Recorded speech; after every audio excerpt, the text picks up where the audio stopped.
जी और किशोरी जी का एक मार्मिक प्रसंग है। गोलू अपने माँ बाप का इकलौता बेटा था। गोलू की माँ लोगों के घर काम करती थी। उसका पिता दिहाड़ी मजदूर का काम करता था।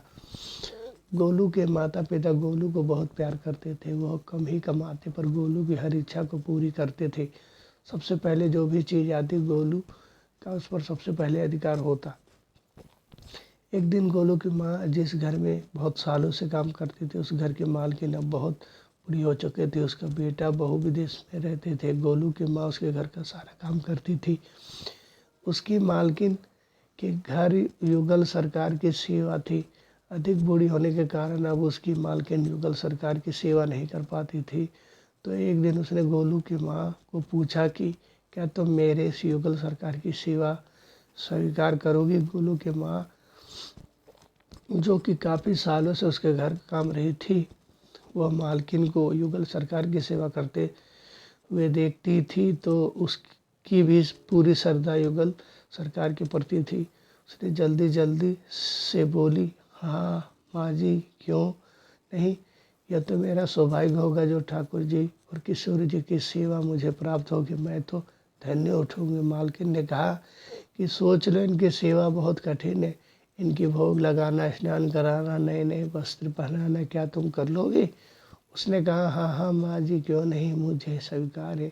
हम मुझे सेवा दे सकते हैं। मालकिन ठाकुर जी और किशोरी जी को बहुत प्यार करते थे, लेकिन वह उनकी सेवा न कर पाने के कारण लाचार थी। तो बड़ी मजबूरी में उसने भरी आंखों से किशोरी जी और ठाकुर जी को गोलू की माँ की झोली में डाल दिया और कहा, आज से इनकी सेवा तुम्हारा जिम्मा। यह मेरे घर का सबसे बड़ा खजाना है। आज से यह खजाना तुम्हारा हुआ। गोलू की माँ खुशी से झूमने लगी और घर आकर एक साफ चौकी पर कपड़ा बिछा कर गोल सरकार का स्थापित किया। तभी गोलू भागा भागा अंदर आया और माँ से पूछता है कि माँ, यह कौन है, क्या यह हमारे घर के मेहमान आए हैं। उसकी माँ बोली, बेटा ये मेहमान नहीं, यह हमारे घर के मालिक है, यह हमारे ईश्वर है। आज से यह हमारे घर में ही रहेंगे। गोलू हैरान होकर ठाकुर जी और किशोरी जी की ओर तिरछी नज़रों से देखने लगा कि यह ईश्वर कैसे हो सकते हैं, यह घर के मालिक कैसे हो सकते हैं। वो बोला कुछ नहीं और चुपचाप अंदर चला गया। अब तो घर में जब भी कोई नई चीज़ बनती, चाहे हलवा, चाहे कचौरी, चाहे खीर, तो सबसे पहले ठाकुर जी को भोग लगता। पहले तो सब चीज़ गोलू को पहले मिलती थी, अब ठाकुर जी को भोग लगता तो गोलू बहुत चिढ़ता। माँ को कहता कि क्या बात हुई, यह तो अब थोड़े ही दिनों पहले ही आए हैं और आप इनको अब इतना ध्यान रखते हैं। मैं जो कि तेरा बेटा हूँ, मुझे इनकी बाद कोई चीज़ क्यों मिलती है। हंस कर बोली, बेटा यह हमारे भगवान है, भगवान को भोग लगा कर ही हम खाते हैं। लेकिन गोलू को इन बातों से कोई मतलब नहीं था। वो तो अब युगल सरकार से चिढ़ने लगा। आते जाते को घूर कर देख जाता और मुंह में बड़बड़ाता करता था, जब से आए हैं तब से मुझे तो कोई पूछता ही नहीं। तो ठाकुर जी की प्रतिमा और किशोर जी की प्रतिमा मंद मंद मुस्कुराती रहती और गोलू चिढ़ जाता कि यह मुझे चिढ़ाने के लिए हंस रहे। एक दिन गोलू की माँ काम पर जाने लगी और गोलू को कहती है कि गोलू, यमुना जी से मटके में जल भर कर लाना, आज मैं थोड़ा देर से आऊँगी। गोलू कुछ न बोला। जब वो पानी भरने के लिए जाने लगा तो जाते जाते किशोरी जी ठाकुर जी को कहता, खाने के लिए तो सबसे पहले तैयार रहते हो, लेकिन काम तो मुझे ही करना पड़ता है। काम करने के बावजूद भी मुझे तो आपके बाद खाना मिलता है। अगर यहाँ रहना है तो काम करो। कहकर वह यमुना जी से जल भरने के लिए चल पड़ा। जब यमुना जी में जल भरने लगा तभी उसे आवाज़ आई, ला गोलू घड़ा मुझे दो, मैं भर देता हूँ। तो गोलू ने इधर उधर देखा कि वहाँ कोई नहीं था। फिर वही आवाज़ आई तो गोलू ने देखा कि यमुना जी के अंदर ठाकुर जी और किशोरी जी विराजमान है और दोनों बाजू ऊपर उठाकर कह रहे हैं, ला गोलू घड़ा हम भर दे रहे।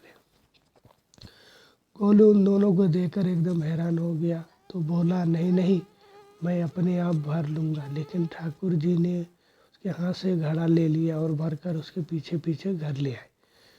गोलू तो एकदम से हक्का बक्का हो गया। उसको कुछ नहीं सूझ रहा था। वो घर जाकर चुपचाप एक कोने में बैठ गया और डर रहा था कि अगर माँ को पता लगा कि मैंने ठाकुर जी और किशोर जी से काम करवाया तो आज तो मेरी पक्की पिटाई होगी। जब उसकी माँ घर आई तो उनको आते ही गोलू बोला, माँ मैंने नहीं कहा था इनको पानी भरने के लिए, ये खुद ही आ गए थे मेरे पीछे पीछे। अब देखो गीले कपड़ों में बैठे हुए हैं। तो गोलू की माँ ने जब किशोरी जी और ठाकुर जी को गीले कपड़ों में देखा तो एकदम हैरान हो गई। कहने लगी कि यह जरूर तेरी शरारत है, तूने जरूर इन पर पानी डाल दिया है, अब बातें बना रहा है। गोलू ने अपनी माँ को समझाने का बहुत प्रयास किया लेकिन माँ ने उसे डांट कर चुप करा दिया और ठाकुर जी के बस को बदलने लगी। अब तो गोलू को युगल सरकार पर और गुस्सा आया।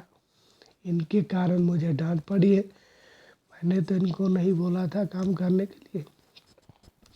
अगले दिन माँ फिर काम पर गई और गोलू को बोली, गोलू तेरे बाबा कुछ काम से बाहर गए हैं और घर में अनाज नहीं है, तो कुछ अनाज लेकर चक्की से पिसवा कर लाना, तब तक मैं लोगों के घर का काम करके आती हूँ। गोलू ने हामी भर दी। गोलू ने अनाज का कनस्ता धीरे से उठाया, कहीं फिर ना युगल सरकार मेरे पीछे आ जाए, और दबे पाँव घर से बाहर निकल गया। लेकिन वो ठाकुर जी और किशोरी जी ने तो वहाँ पहले ही खड़े थे। गोलू कहाँ से कनस्ता लेकर अनाज पिसवा कर घर ले आए। घर आकर गोलू का डर के मारे फिर बुरा हाल था कि अगर माँ को पता चला तो उन्होंने फिर काम किया है, फिर मुझे डांटेगा। वह चुपचाप दरवाजे के ओट में छिप गया।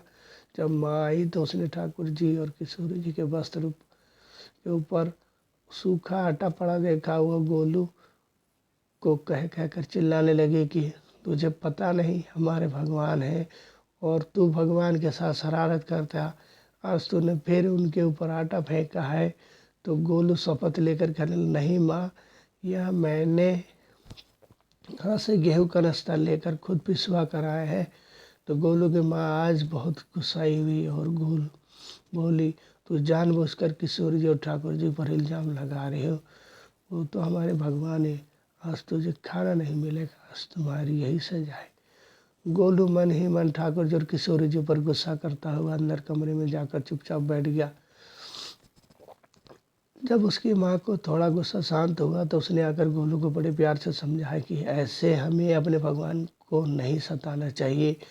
तो गोलू आंखों में आंसू भरकर रह गया लेकिन बोला कुछ नहीं। अगले दिन फिर उसकी माँ बोली, बेटा आज तुम्हारे बाबा ने आ जाना है, बस आज का ही काम है, तुम जंगल से थोड़ी लकड़ियाँ ले आओ ताकि मैं आकर भोजन बना सकूं। अगर मैं लेने गई तो काफ़ी समय लग जाएगा, बस आज का ही काम कर दो। गोलू फिर डर गया कहीं ठाकुर जी और किशोरी जी मेरे पीछे ना जाए। गोलू ने माँ को बोला कि मैं चला तो जाऊंगा लेकिन अपने युगल सरकार को समझा लो वह मेरे पीछे ना आए। उसकी माँ हंसकर बोली, हाँ हाँ समझा दूंगी, तुम जाओ तो सही। गोलू जल्दी जल्दी लकड़ियाँ लेने जंगल चला गया तो उसकी माँ काम पर चली गई, लेकिन उसकी माँ काम से जल्दी वापस आ गई। जब घर आई तो उसने देखा युगल सरकार अपनी चौकी पर विराजमान नहीं है। वो तो एकदम से घबरा गई कि कहीं गोलू की शरारत तो नहीं, कहीं युगल सरकार को कहीं रख तो नहीं आया। वो भागे भागे जंगल की तरफ गई। उसने देखा कि गोलू के साथ दो लोग और लकड़ियाँ को लेकर आ रहे। गोलू की माँ यह देखकर हैरान हो गई कि यह तो किशोरी जो ठाकुर जी। वो तो एकदम से हैरान होकर मूर्छित होते होते बची। ये क्या हमारे भगवान हमारा काम कर रहे? इसका अर्थ गोलू ठीक कह रहा था। वो जल्दी जल्दी भागकर ठाकुर जी और किशोरी जी के पास गए और लकड़ी या उनके हाथ से लेते हुए उनके चरणों में गिरकर रोते हुए बोले, हे भगवान, हे लाडली जी सरकार, ये आप क्या कर रहे हैं? मुझ गरीब का काम क्यों कर रहे हैं? ठाकुर जी और किशोरी जी मुस्कुराते हुए बोले, हमें तो तेरे बेटे पर बहुत प्यार आता है। सब लोग हमें भगवान समझते हैं लेकिन एक तेरा बेटा था जो हमको अपना मानता था। अपना मानकर वो हमें डांट भी देता था, हमारे साथ गुस्सा भी करता था। वो हमारे साथ ऐसा व्यवहार करता था कि जैसे हम उसके अपने हैं। शेष लोग तो हमें भगवान मानकर हमारी पूजा करते हैं। हमें जो एक बार अपना मान लेता है तो हम उसके मानने के साथ ही उसके हो जाते हैं। तुम्हारा बेटा गोलू बहुत ही भोला है और उसके मन में कोई पाप नहीं, इसलिए हमें गोलू के साथ काम करने में कोई लज्जा नहीं। गोलू उनकी बातें सुन रहा था। वो आकर अपनी माँ के पास बैठ गया और हाथ जोड़कर ठाकुर जी से प्रार्थना करने लगा, हे श्यामाजू, मुझे नहीं पता था कि आप भगवान हो। मैंने भूलवश आपको कई बातें सुना दी, मेरी भूल को क्षमा कर दो। भगवान ने उसको उठाकर अपने हृदय से लगाते हुए कहा, नहीं नहीं गोलू, तू तो हमारा बहुत प्रिय सखा है। तुम जैसे भोले भाले भक्त को बहुत प्रिय है। पापी और दुराचारी लोगों से तो दुनिया भरी पड़ी है, तुम जैसे लोग तो इस दुनिया में कम ही है। ठाकुर जी और किशोरी जी उस घर में ईश्वर के रूप में ना रहकर उस एक घर का सदस्य बनकर रहने लगे। जय जय श्री राम।